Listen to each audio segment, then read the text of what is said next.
there is a fifth dimension, beyond that which is known to man. It is a dimension as vast as space and as timeless as infinity. It is the middle ground between light and shadow, between science and superstition, and it lies between the pit of man's fears and the summit of his knowledge. This is the dimension of imagination. It is an area which we call the J-cubed zone.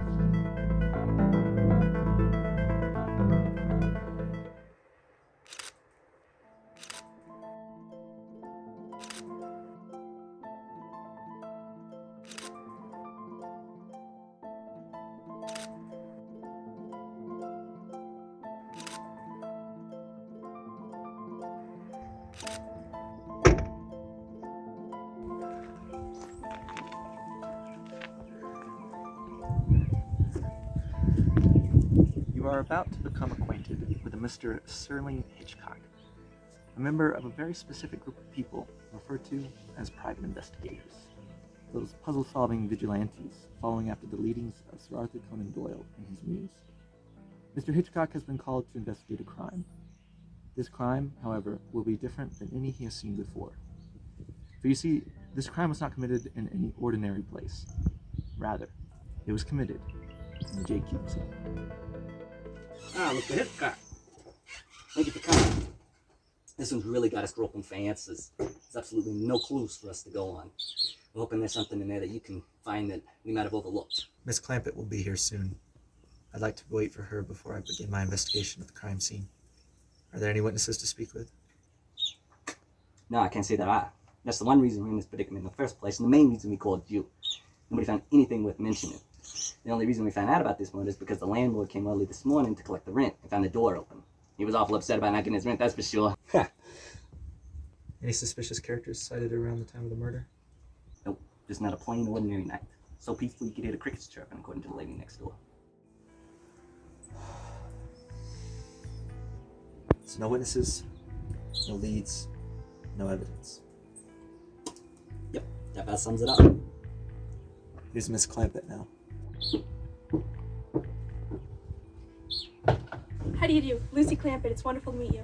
Detective Inspector Griffith Howell, same here. Now you two follow me and I'll show you where it all went down.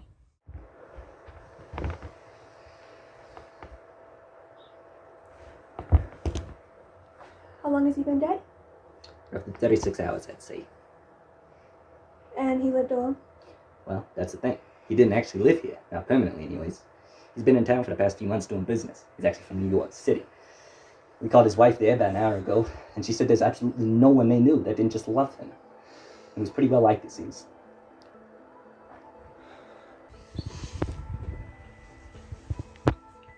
You're right, Inspector. No clues whatsoever. Keep me informed. I'll let you know when I have something. Well, how about that? Sorry about that, Inspector. He can be kind of short sometimes. Thanks for everything, though. Bye now.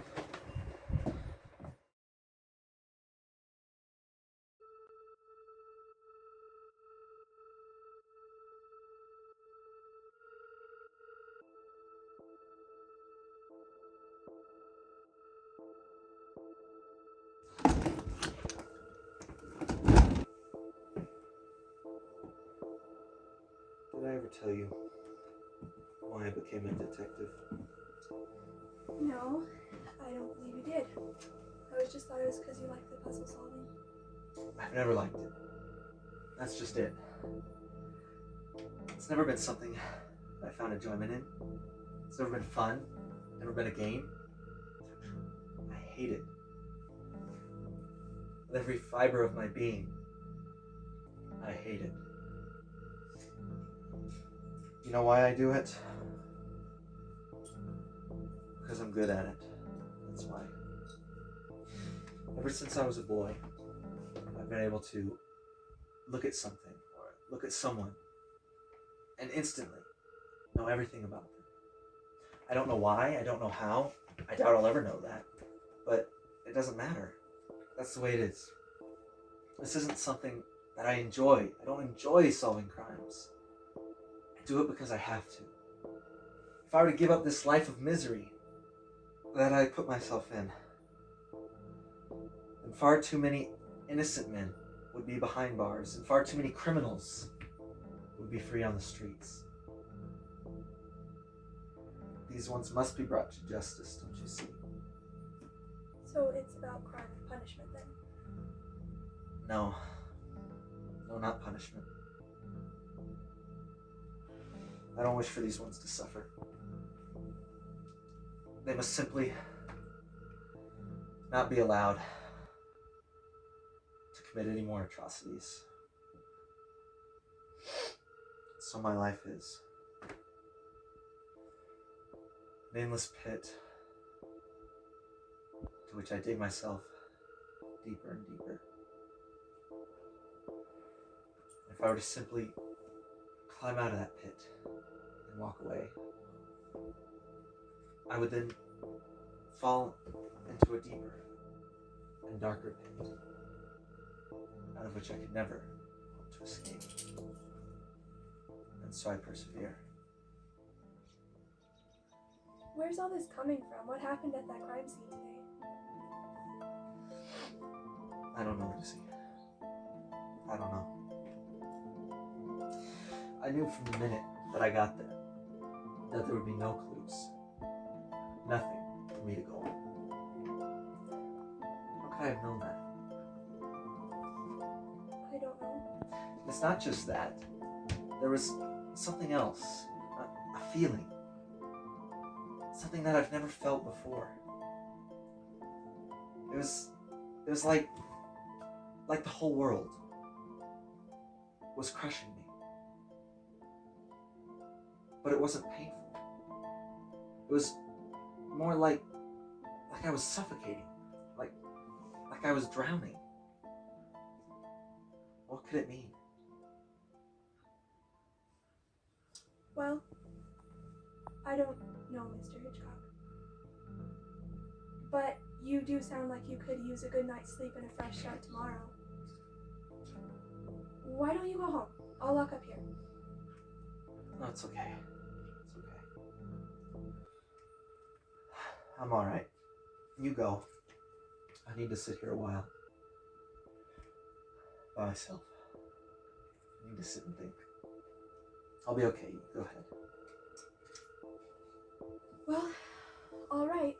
Just call me if you need anything. I'll see you tomorrow.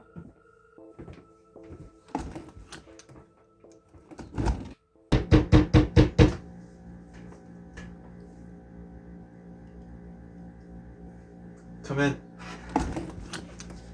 Well, you've done it again. Who's that, Inspector? The bird, that's who.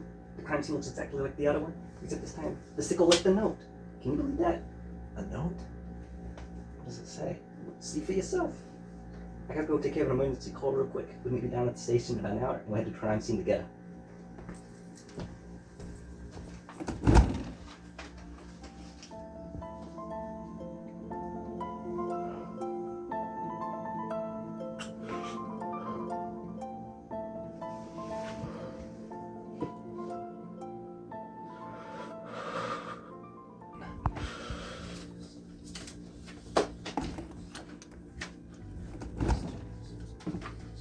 Ah, Lucy. Thank you for coming. Sit down. Sit down. What is it, Hitchcock? What's wrong? I need to ask you something. I need your opinion. Okay. Look at me. What do you see?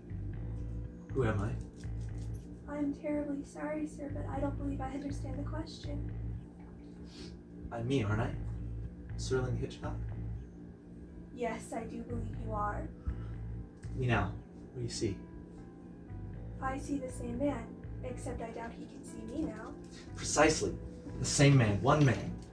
It's not like Mr. Kent, where you can simply change a slight thing about yourself and suddenly you're a different man. A hero or villain. One man. That's it. That's all you get. Where are you going with this, Hitchcock?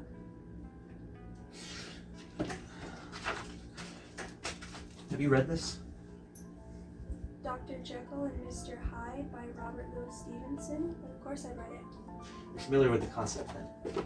Yes, of course. A brilliant work of fiction. Fiction, yes. Fiction. I ask you then, Miss Knappett, is Dr. Jekyll to blame for Mr. Hyde's crimes? Well, I don't know. I would say so. He was, after all, aware of what he was doing. I don't know how much control he had over it, though. Yes, exactly. But what if he wasn't aware? What if he had no control over it? Would he still be to blame? Should Dr. Jekyll be made to suffer the consequences of Mr. Hyde's crimes? Where are you going with this? This is a work of fiction. What are you talking about, Serling?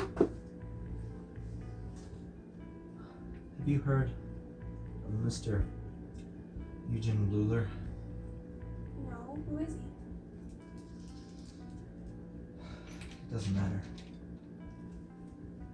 You see that note? Yes. Whose handwriting is it? Well, it's yours, of course. What does it mean? I must be liberated, I must be free. You didn't listen the first time, listen now? What is this, some sort of gothic poetry? I didn't think you wrote anything other than case notes. I don't. But I know what it means. Now I know what I need to do.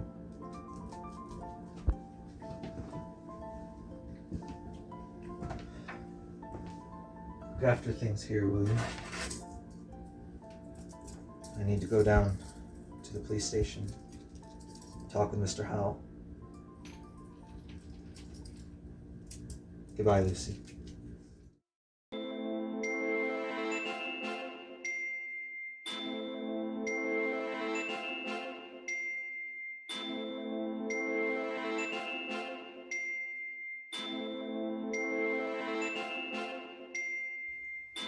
They say that a piece of bread will always have two sides, no matter how thin you slice it. But slice something too thin, and at what point do the two sides begin to bleed into one another? At what point does one begin to take control of the other? Mr. Serling Hitchcock, a symbolic slice of bread set upon the analogical table, found only within the metaphorical house of the J-Cube Zone.